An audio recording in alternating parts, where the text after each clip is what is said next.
നമസ്കാരം മോനെ, സെൻസസ് എടുക്കാൻ വന്നാണ്. അച്ഛൻ എവിടെ? ആ അകത്തുണ്ട്. അച്ഛാ എന്താ വല്ല ഉടായിപ്പാണോ? അയ്യോ അല്ല, ഗവൺമെന്റ് ഓഫീസറാണ്. എന്റെ അച്ഛനൊരു ഗവൺമെന്റ് ഓഫീസർ ആയിരുന്നു. അതൊന്നും കാര്യമില്ല. ഓ, പെട്ടെന്ന് എടുത്തിട്ട് പോണം, എനിക്ക് കരാട്ടെ ക്ലാസ്സിന് പോകണത്. കരാട്ടയ്ക്ക് പോകുന്നുണ്ടോ? പിന്നെ ഞങ്ങൾ പരമ്പരാഗതമായിട്ട് കരാട്ടക്കാരാ. എന്റെ അച്ഛന് സ്വന്തമായിട്ട് ബെൽറ്റ് ഉണ്ട്. കഴുത്തിലായിരിക്കും. ഇതേ കളിയാക്കുന്ന കല്യാ വന്ന ചെയ്തിട്ട് പോ. എന്താണ് സംഭവം? എന്താണ്? സാർ, സെൻസസ് എടുക്കാൻ വന്നാണ്. സാറിന്റെ പേര്? വത്സൻ. വയസ്സ്? 40. ജോലി? വൈദ്യനാണ്.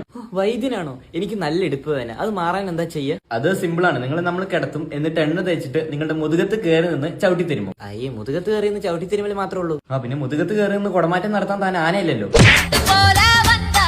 അതല്ല, അങ്ങനെ ആക്കിയ മാറൂ? മാറും, തീർച്ചയായും മാറും. അത് പോട്ടെ. ഇനി അടുത്ത അംഗത്തിന്റെ പേര്? ഇനി എന്റെ ഭാര്യ സുലോചന, വയസ്സ് 38, ജോലിയൊന്നുമില്ല. ഓക്കെ. ഇനി ഒരു മിനിറ്റ്, ഒരു കോള് വരുന്നുണ്ട്, ഒന്ന് പറഞ്ഞു കൊടുക്കണം. അച്ഛാ. ഇനി അടുത്തത് സൂര്യ, വയസ്സ് 20. സൂര്യ 20. ലിംഗം? ലിംഗം വലുതും അല്ല ചെറുതും അല്ല, ഒരു ഇടത്തരം.